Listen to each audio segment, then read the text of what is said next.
हाय. बच्चा पार्टी कसे आहात सगळे? मजेत हो ना? एक गोष्ट ऐकायची, अगदी तुमच्यासाठीच नाही आहे, मोठ्या माणसांसाठी पण आहे. आत्ता आपल्याकडे काय होऊन गेलं इतक्यात? निवडणुका, बरोबर ना? मजा आली ना टी व्ही बघायला. बाबा टी व्ही बघायचे तेव्हा आपण पण जर बघितला तर ह्याव ह्याव ह्याव भांडाभांडी मजा सगळी. मग ह्याचं असं झालं, तसं झालं, ते झालं, हे झालं. ह्याला काय म्हणतात? Blame game. आम्ही ना लहान होतो 8वी-9वीत, तर मी आणि माझी मैत्रीण अगदी आवडीने आम्ही एका कथाकथन स्पर्धेला गेलो होतो. आमच्या चिलतर झाल्या, पण आम्हाला नंबर पण मिळाला होता. आमच्याबरोबर एक आमचा असा मोठा दादा होता, BJ मेडिकलचा स्टुडंट होता तो पुण्यातल्या. त्यांनी शंकर पाटलांच्या कथाकथनातली एक खूप छान कथा सांगितली, म्हणजे ती आजतागत आमच्या लक्षात आहे. ऐकायची आहे? सांगते. एक गाव होतं, तिथे 2 पाटील होते, एक गजाबा पाटील आणि एक बजाबा पाटील. भाऊच होते ते. छान गुण्यागोविंदांनी नांदायचे. पण एकदा काय झालं, काहीतरी कोणीतरी ठिणगी लावली मध्ये. मग एकदम रायव्हलरी सुरू. मग तुझं माझं सारखं. आणि लोकांना ह्याचा आनंद घ्यायला मजाच येते ना. तर गावकरी काय करायचे, ह्याच्या गटातले म्हणजे गजाबाच्या गटातले जाऊन त्याला सांगायचे, हो तुमच्या शेताचा बांध फुटला आणि तो ना त्या लोकांनी फोडला आहे, आता आपल्याला पाणी कसं मिळणार? दुसरा यायचा, तुमच्या शेतात हत्ती त्यांनी सोडले. मला कळत नाही, आपलं महाराष्ट्र केरळच्या जवळ कधी गेलं की तिथे हत्ती यायला लागले शेतात. ठीक आहे, माकडं घुसली वगैरे सांगितलं तर गोष्ट वेगळी आहे. पण ते काय दोघांच्यात भांडणं लावून द्यायचा लोकांचा उद्योग होता.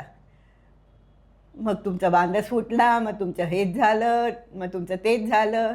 एवढं करून त्यांना लोकांना काय असायचं की आपण त्या पाटलाच्या गुड लिस्टमध्ये राहूया, म्हणजे उद्या काय त्यांनी केलं तर आपल्याला पण मिळेल ना त्यातला थोडा भाग.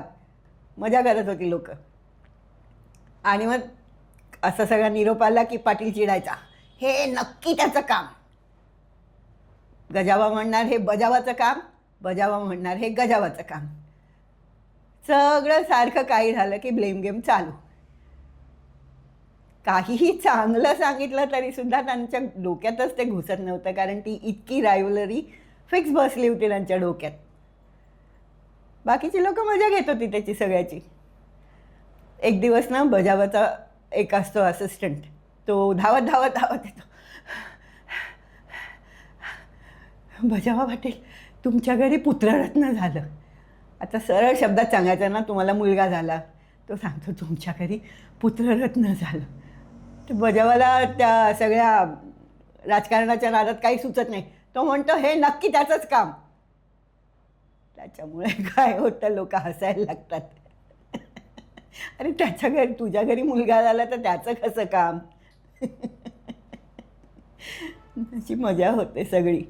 म्हणजे मोठे झाल्यावरती पण लहानपणाचं अगदी बालपणीचं हे कडू ठेवू नका. कडूपणा, हे झालं त्यांनी केलं, ते झालं त्यांनी केलं. नंतर त्याला आपली चूक समजते, कारण लोक सगळी खिदी हसायला लागतात. अरे वा, असं झालंय का, चला पेढे आणायला जायला पाहिजे. मग माझ्या घरी मुलगा झालाय. पण हे सगळं कशामुळे होतं? सुरुवात कशी होते ह्याची? ब्लेम गेममुळे होते. पण नंतर मात्र तो पाटील पेढे वाटत गावभर फिरतो, सगळ्यांना पेढे वाटतो. मुलगा झालाय, ब्लेम नाही. आवडली ना गोष्ट मुलांनो? मग आता हे तुम्ही इम्प्लिमेंट करू नका ब्लेम गेम. जे काय आहे ते आधी ऐकून घ्या आणि त्याच्याप्रमाणे रिॲक्ट व्हा. कळलं? आता आपण भेटूया पुढच्या गोष्टी. ओके, चलो बाय बाय.